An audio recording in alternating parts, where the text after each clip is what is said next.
یعنی آپ لوگ اس زمانے میں خیریت پوچھنے والے نہیں ہوتے، مذاق اڑانے والے ہوتے ہیں۔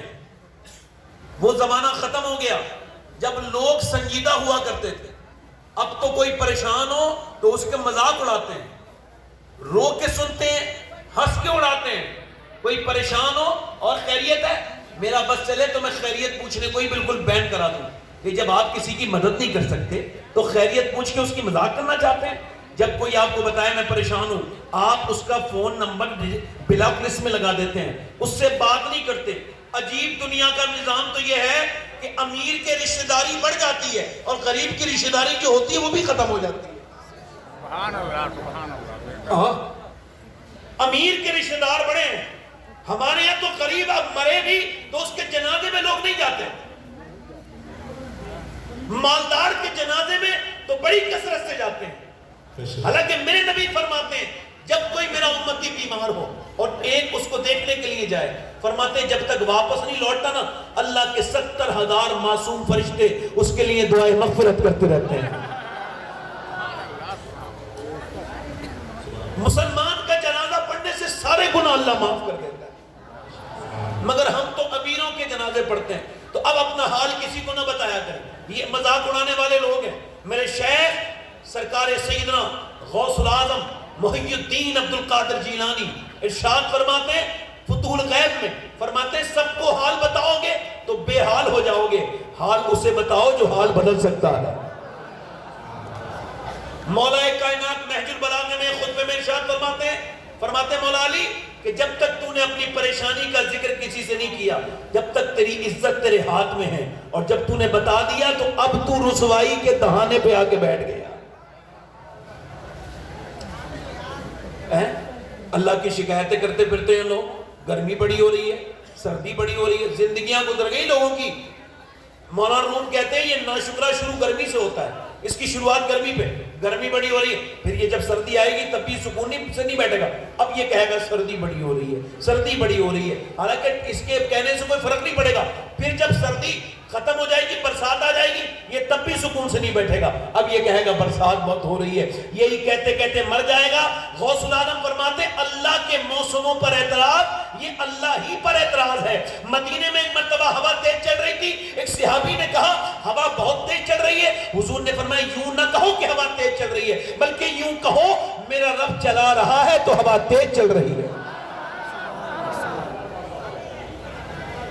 میرا رب چلا رہا ہے تو ہوا تیز چل رہی ہے۔ اور غوث العظم کا یہ فرمان جب سے میں نے پڑھا ہے نا، میں تو بھئی بڑا بیک فٹ پہ آ گیا ہوں۔ فرماتے اللہ کی شکایت کرنی ہے نا تو اس سے کرو جو اللہ سے زیادہ مہربان ملے۔ وہ کوئی ہے تو پھر یہ چوراہے پہ اس کی کیوں برائیاں کرتے پھرتے ہو بھائی؟ کیوں اس کے موسموں کے خلاف بولتے رہتے ہو؟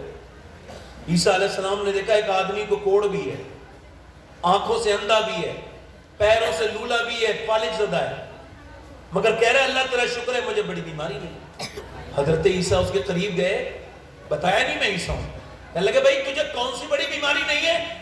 ساری بڑی بیماری تو ہیں تجھے، اندھا تو ہے، کوڑ کا مرض تجھے ہے، فالج تجھے ہے، پھر بھی کہتا ہے تجھے بڑا مرض نہیں، اللہ کا شکر ادا کرتا ہے کون سی بات پہ؟ کہنے لگے بھائی صاحب بات یہ ہے میری زبان کو اللہ کی ناشکری کی عادت نہیں، اور ناشکری سے بڑا مرض دنیا میں کوئی نہیں۔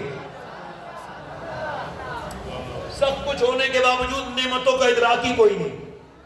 میں اگر گنانے شروع ہو جاؤں تو پوری تقریر اسی پہ کر دوں گا۔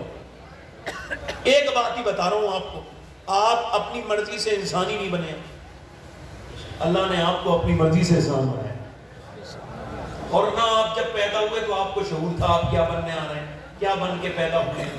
اللہ نے فضل کیا، انسان تو بہت ہیں مگر نہ جانے کتنے جہنمی ہیں، اللہ نے آپ کو مسلمان بنایا، مسلمان کے بعد کرم اور بڑا، پھر حضور کا امتی بنا دیا۔ ذرا سے بولو میری خوش قسمتی میں تیرا امتی۔ اور امتیوں میں بھی 73 فرقے ہیں، کوئی کدھر ہی بدتمیزی کر رہا ہے، کوئی کدھر، مگر ہمیں جب بنایا تو یار کے وفاداروں میں پیدا کیا، غداروں میں پیدا نہیں کیا۔ لوگ کہتے ہیں خالی ہاتھ آئے تھے اور خالی ہاتھ، یہ ان سے کہنا آپ آئے ہوں گے خالی ہاتھ اور آپ جائیں گے خالی ہاتھ۔ ہم جب آئے تھے تو نبی کا دامن ہاتھ میں تھا، جب جائیں گے تو انشاءاللہ نبی کا دامن ہاتھ میں تھا۔ نعروں کو ہم کم کریں گے. ہم نے تقریر زیادہ کرنی ہے, نعرے کم لگانے ہیں نا, باتیں زیادہ کرنی ہے. اب مجھے اتنی دیر لگ گئی ہے, میں تقریر سے الگ کی باتیں کرنے ہیں. آپ لوگ ٹھیک سے بیٹھ گئے. علامہ ریاض صاحب ابھی بغداد شریف سے آئے ہیں اور غوث پاک کا مہینہ ہے. آپ نے بعد میں تو سنی ہے شاعری. میں اعلیٰ حضرت کی جو قصیدہ ہے غوث الاعظم کی بارگاہ میں لکھا ہے, اس کے 2-3 شعر پڑھ دوں. پڑھ دوں بھائی. میں نے یہ بغداد شریف میں بھی پڑھا ہے. سب سنیں گے انشاءاللہ. جو نہ سنیں وہ اپنے گھر جائیں. کیوں آئیں؟ آپ سب سنیں گے ذرا دونوں ہاتھ اٹھا کے بولے ذرا سبحان اللہ. اب میں پڑھتا ہوں 2-3 شعر. طلب کا منہ تو کس قابل ہے یا غوث, طلب کا منہ تو کس قابل ہے یا غوث, مگر